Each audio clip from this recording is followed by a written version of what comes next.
I have a question. Who here remembers when they first realized they were going to die? I do. I was a young boy and my grandfather had just died. And I remember a few days later lying in bed at night trying to make sense of what had happened. What did it mean that he was dead? Where had he gone? It was like a hole in reality had opened up and swallowed him. But then the really shocking question occurred to me, if he could die, could it happen to me too? Could that hole in reality open up and swallow me? Would it open up beneath my bed and swallow me as I slept? Well, at some point, all children become aware of death. It can happen in different ways, of course, and usually comes in stages. Our idea of death develops as we grow older. And if you reach back into the dark corners of your memory, you might remember something like what I felt when my grandfather died and when I realized it could happen to me too. That sense that behind all of this, the void is waiting. And this development in childhood reflects the development of our species. Just as there was a point in your development as a child when your sense of self and of time became sophisticated enough for you to realize you were mortal.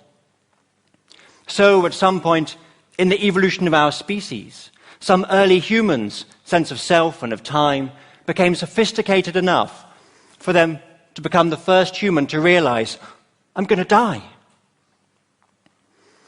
This is, if you like, our curse. It's the price we pay for being so damn clever. We have to live in the knowledge that the worst thing that can possibly happen one day surely will. The end of all our projects, our hopes, our dreams, of our individual world. We each live in the shadow of a personal apocalypse. And that's frightening. It's terrifying. And so we look for a way out. And in my case, as I was about 5 years old, this meant asking my mum. Now, when I first started asking what happens when we die, the grown-ups around me at the time answered with a typical English mix of awkwardness and half-hearted Christianity. And the phrase I heard most often was that Grandad was now up there looking down on us. And if I should die too, which wouldn't happen, of course, then I too would go up there.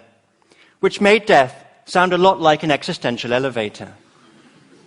Now, this didn't sound very plausible. I used to watch a children's news program at the time, and this was the era of space exploration. There were always rockets going up into the sky, up into space, going up there. But none of the astronauts, when they came back, ever mentioned having met my granddad or any other dead people. But I was scared. And the idea of taking the existential elevator to see my granddad sounded a lot better than being swallowed by the void while I slept. And so I believed it anyway, even though it didn't make much sense. And this thought process that I went through as a child, and have been through many times since, including as a grown-up, is the product of what psychologists call a bias. Now, a bias is a way in which we systematically get things wrong. Ways in which we miscalculate, misjudge, distort reality, or see what we want to see. And the bias I'm talking about works like this.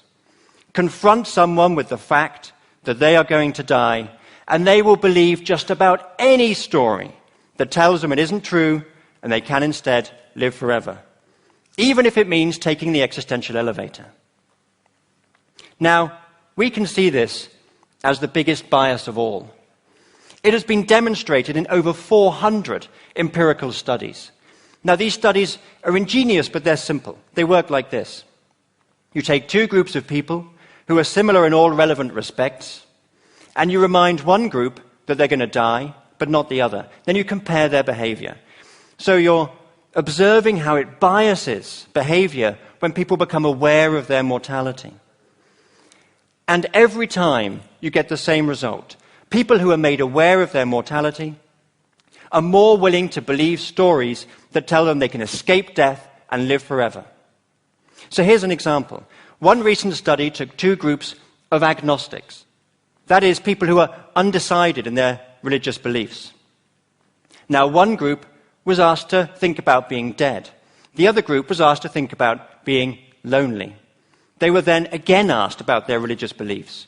Those who had been asked to think about being dead were afterwards twice as likely to express faith in God and Jesus. Twice as likely. Even though before they were all equally agnostic, but put the fear of death in them and they run to Jesus. Now, this shows that reminding people of death biases them to believe, regardless of the evidence. And it works not just for religion, but for any kind of belief system that promises immortality in some form, whether it's becoming famous or having children, or even nationalism, which promises you can live on as part of a greater whole. This is a bias that has shaped the course of human history. Now, the theory behind this bias in the over 400 studies is called terror management theory. And the idea is simple. It's just this. We develop our world views. That is, the stories we tell ourselves about the world and our place in it, in order to help us manage the terror of death. And these immortality stories have thousands of different manifestations. But I believe that behind the apparent diversity, there are actually just 4 basic forms that these immortality stories can take. And we can see them repeating themselves throughout history, just with slight variations to reflect the vocabulary of the day. Now, I'm going to briefly introduce these 4 basic forms of immortality story, and I want to try to give you some sense of the way in which they're retold by each culture or generation using the vocabulary of their day. Now, the first story is the simplest. We want to avoid death. And the dream of doing that in this body, in this world, forever, is the first and simplest kind of immortality story.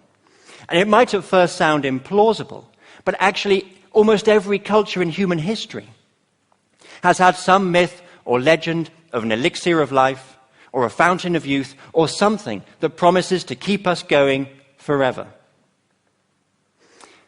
Ancient Egypt had such myths, ancient Babylon, ancient India. Throughout European history, we find them in the work of the alchemists, and of course, we still believe this today. Only we tell this story using the vocabulary of science. So 100 years ago, hormones had just been discovered. And people hoped that hormone treatments were going to cure aging and disease. And now instead we set our hopes on stem cells, genetic engineering and nanotechnology. But the idea that science can cure death is just one more chapter in the story of the magical elixir, a story that is as old as civilization. But betting everything on the idea of finding the elixir and staying alive forever is a risky strategy. When we look back through history, and all those who have sought an elixir in the past, the one thing they now have in common is that they're all dead. So we need a backup plan. And exactly this kind of plan B is what the second kind of immortality story offers. And that's resurrection. And it stays with the idea that I am this body, I am this physical organism. It accepts that I'm going to have to die, but says, despite that, I can rise up and I can live again. In other words, I can do what Jesus did. Jesus died, he was 3 days in the tomb, then he rose up and lived again. And the idea that we can all be resurrected to live again is orthodox belief, not just for Christians, but also Jews and Muslims. But our desire to believe this story is so deeply embedded that we are reinventing it again for the scientific age. For example, with the idea of cryonics. That's the idea that when you die, you can have yourself frozen. And then at some point, when technology is advanced enough, you can be thawed out and repaired and revived and so resurrected. So some people believe an omnipotent God will resurrect them to live again, and other people believe an omnipotent scientist will do it. But for others, the whole idea of resurrection, of climbing out of the grave, is just too much like a bad zombie movie. They find the body too messy, too unreliable to guarantee eternal life. And so they set their hopes on the third, more spiritual immortality story, the idea that we can leave our body behind and live on as a soul. Now, the majority of people on earth believe they have a soul, and the idea is central to many religions. But even though in its current form, in its traditional form, The idea of the soul is still hugely popular. Nonetheless, we are again reinventing it for the digital age. For example, with the idea that you can leave your body behind by uploading your mind, your essence, the real you, onto a computer, and so live on as an avatar in the ether. But of course, there are skeptics who say if we look at the evidence of science, particularly neuroscience, it suggests that your mind, your essence, the real you, is very much dependent on a particular part of your body, that is your brain. And such skeptics can find comfort in the fourth kind of immortality story, and that is legacy. The idea that you can live on through the echo you leave in the world, like the great Greek warrior Achilles, who sacrificed his life fighting at Troy so that he might win immortal fame. And the pursuit of fame is as widespread and popular now as it ever was. And in our digital age, it's even easier to achieve. You don't need to be a great warrior like Achilles or a great king or hero. All you need is an internet connection and a funny cat. But some people prefer to leave a more tangible, biological legacy. Children, for example. Or they hope to live on as part of some greater whole, of a nation or a family or a tribe or their gene pool. But again, there are skeptics who doubt whether legacy really is immortality. Woody Allen, for example, who said, "I don't want to live on in the hearts of my countrymen. I want to live on in my apartment." So those are the four basic kinds of immortality stories, and I've tried to give just some sense of how they're retold by each generation with just slight variations to fit the fashions of the day. And the fact that they recur in this way, in such a similar form but in such different belief systems, suggests, I think, that we should be skeptical of the truth of any particular version of these stories. The fact that some people believe an omnipotent God will resurrect them to live again, and others believe an omnipotent scientist will do it, suggests that neither are really believing this on the strength of the evidence. Rather, we believe these stories because we are biased to believe them, and we are biased to believe them because we are so afraid of death. So the question is, are we doomed to lead the one lives we have in a way that is shaped by fear and denial? Or can we overcome this bias? Well, the Greek philosopher Epicurus thought we could. He argued that the fear of death is natural, but it is not rational. Death, he said, is nothing to us, because when we are here, death is not. And when death is here, we are gone. Now, this is often quoted, but it's difficult to really grasp, to really internalize, because exactly this idea of being gone is so difficult to imagine. So 2,000 years later, another philosopher, Ludwig Wittgenstein, put it like this: death is not an event in life. We do not live to experience death. And so, he added, in this sense, life has no end.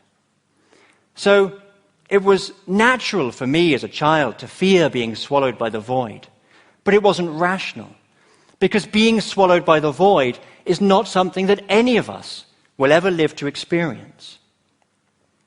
Now, overcoming this bias is not easy because the fear of death is so deeply embedded in us. Yet when we see that the fear itself is not rational, and when we bring out into the open the ways in which it can unconsciously bias us, then we can at least start to try to minimize the influence it has on our lives. Now, I find it helps to see life as being like a book. Just as a book is bounded by its covers, by beginning and end, so our lives are bounded by birth and death. And even though a book is limited by beginning and end, it can encompass distant landscapes, exotic figures, fantastic adventures. And even though a book is limited by beginning and end, the characters within it know no horizons. They only know the moments that make up their story, even when the book is closed. And so the characters of a book are not afraid of reaching the last page. Long John Silver is not afraid of you finishing your copy of Treasure Island. And so it should be with us. Imagine the book of your life. Its covers, its beginning and end are your birth and your death. You can only know the moments in between, the moments that make up your life. It makes no sense for you to fear what is outside of those covers, whether before your birth or after your death. And you needn't worry how long the book is, or whether it's a comic strip or an epic. The only thing that matters is that you make it a good story. Thank you.